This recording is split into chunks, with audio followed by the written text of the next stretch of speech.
सर्वज्ञं तमहं वन्दे परं ज्योतिष्परं तपोहं प्रवक्तायन्मुखाद्देवी सर्वभाषा सरस्वती। नमो अरिहन्ताणं नमो सिद्धाणं नमो आयुर्याणं नमो अज्जायाणं नमो लोये सव्यसाहुणम्।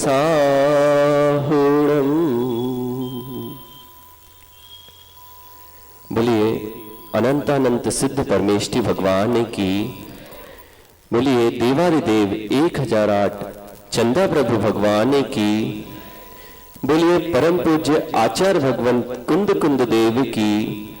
बोलिए मम गुरुदेव परम पूज्य आचार्य भगवान विशुद्ध सागर जी महामुनि राज की। द्वादशांग जिनवाणी माता की।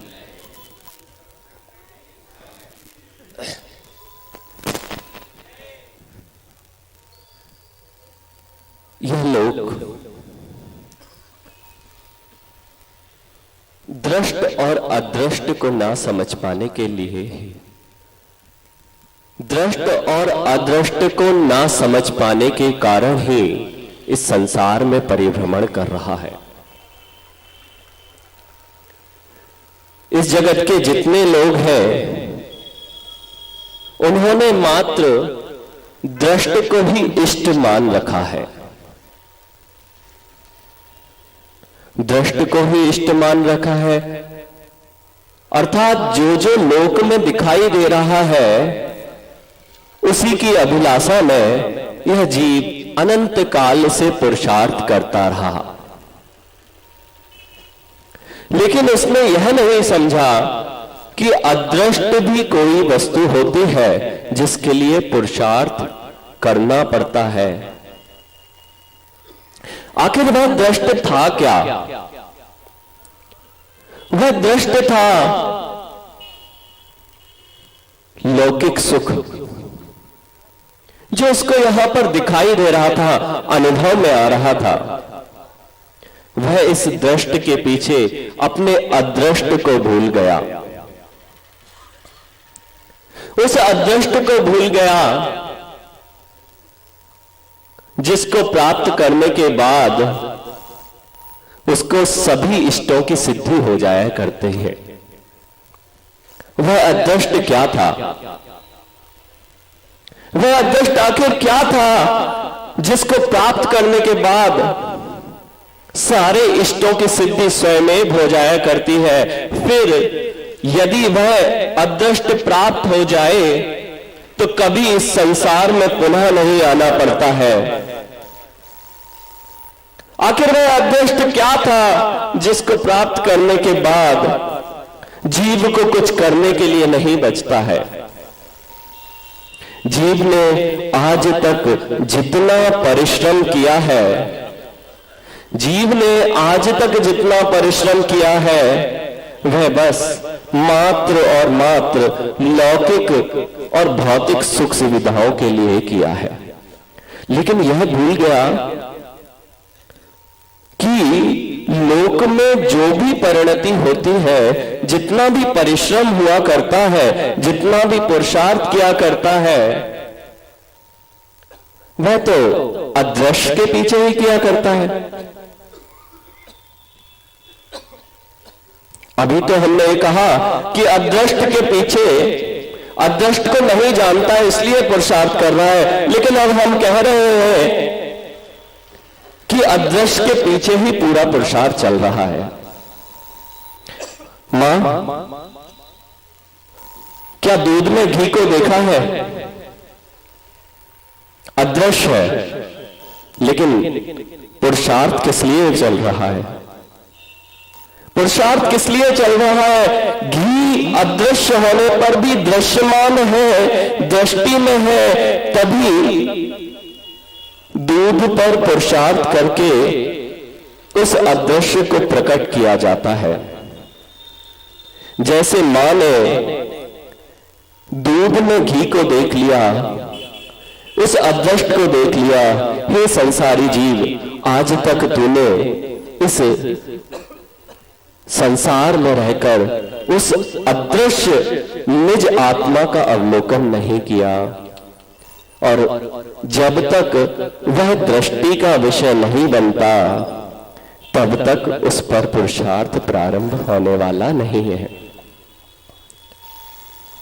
तो बहुत बड़ा प्रश्न यह आ जाता है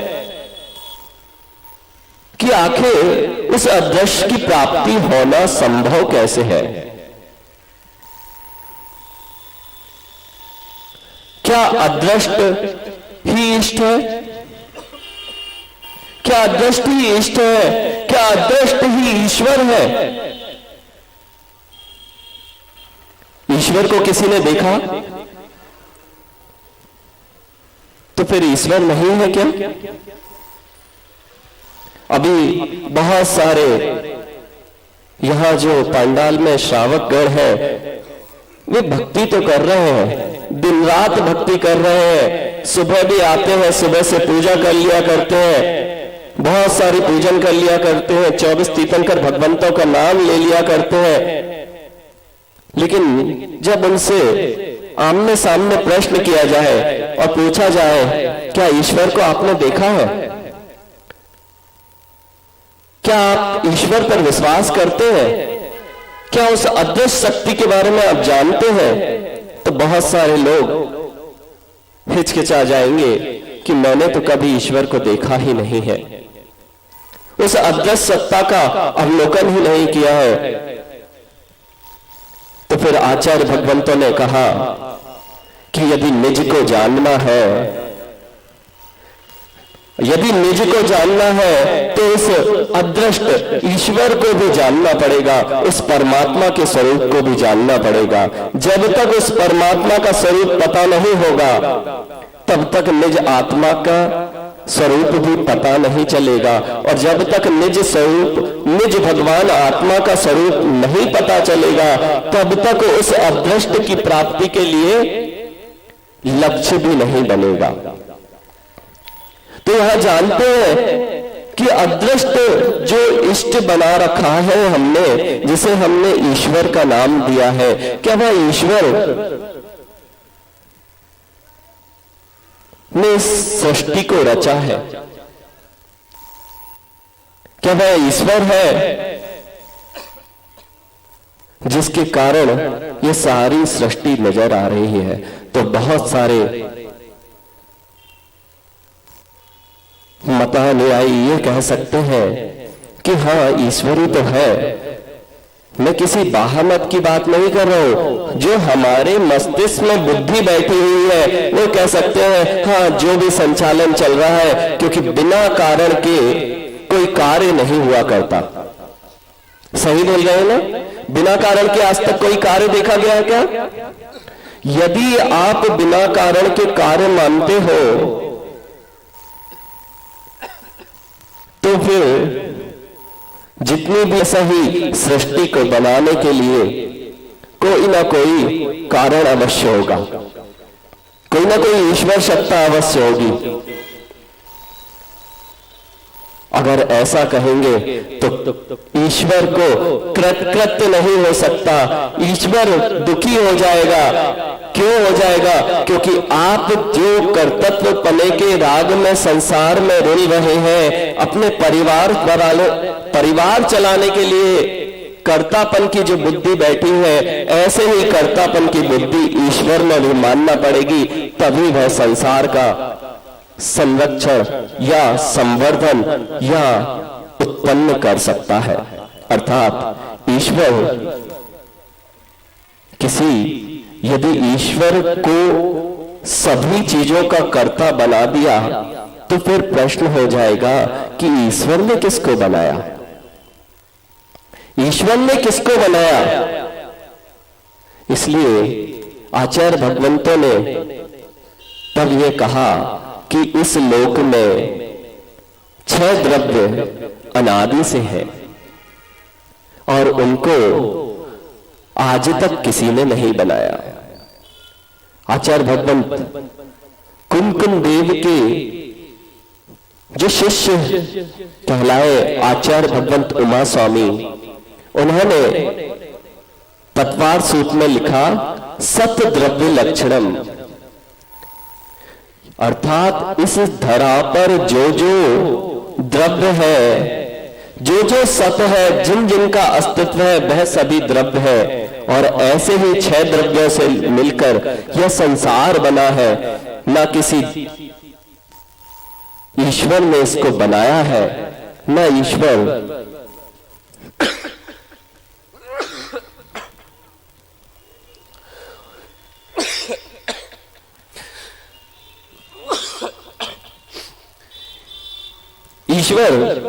इन 6 द्रव्यों को बनाने वाला नहीं है। और इन 6 द्रव्यों का अस्तित्व सदा से इस धरा पर रहा है। और वह अस्तित्व उत्पाद वय द्रव्य से युक्त हुआ करता है। पर यदि मैं ईश्वर का अंश हो जाऊंगा तो पुरुषार्थ किस लिए?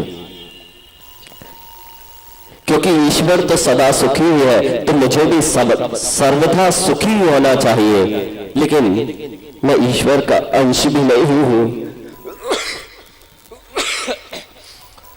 और ना ही ऐसे ईश्वर को कि मैं आराधना करना चाहता हूं।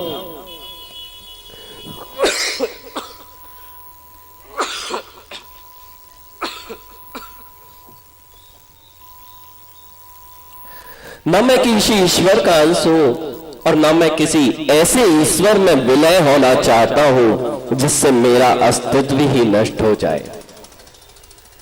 यदि यह मोक्ष पुरुषार्थ यहां पर सभी लोग अपने अस्तित्व की लड़ाई के लिए ही लड़ रहे हैं कि मैं भी हूं, मैं भी हूं, तो फिर यदि मोक्ष पुरुषार्थ यदि कर रहे हैं और कह दिया जाए कि उस मोक्ष में तो ईश्वर में विलय हो जाना है, तो फिर आपकी सत्ता तो कहीं कुछ बचती ही नहीं है। और जो पुरुषार्थ किया उसका जो अनंत सुख उत्पन्न होगा वह कौन भोगेगा? क्या ईश्वर भोगेगा? कि जो आपने पुरुषार्थ किया उसका भोक्ता ईश्वर हो जाएगा? तो यहां इतना समझ लेने की बात है, ईश्वर जो है वह अनादि नित्य नहीं है।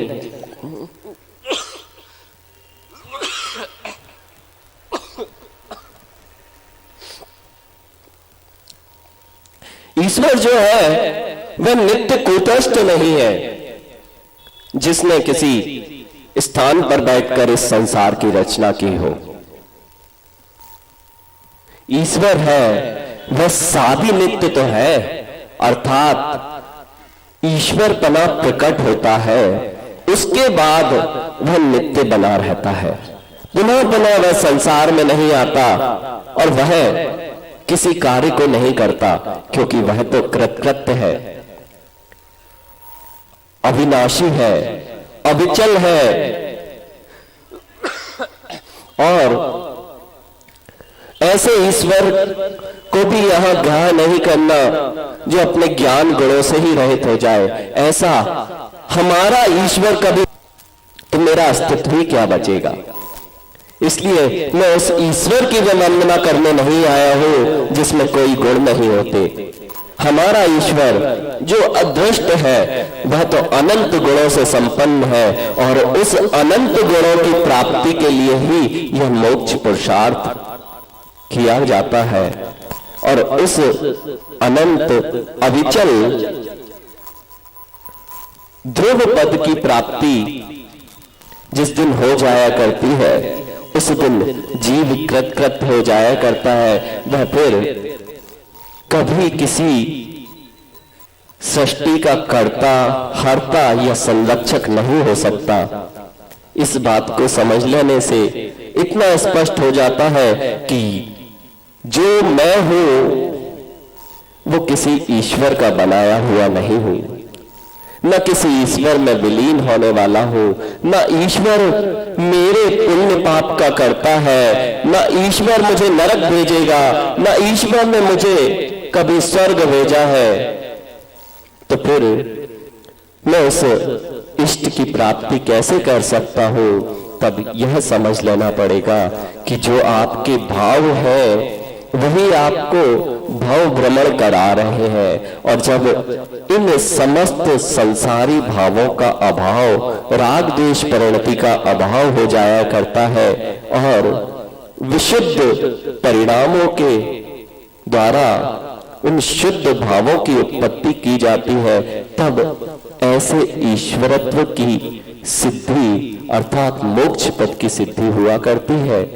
इन्हीं मंगल भावनाओं के साथ कि वह हम उस अदृष्ट को समझकर अपने अदृश्य को दृश्यमान कर ले, अपनी दृष्टि में दृश्यमान कर ले और उसके लिए ही अपना पुरुषार्थ और परिश्रम करे। बोलिए आचार्य भगवान विशुद्ध सागर जी महामुनि राज की।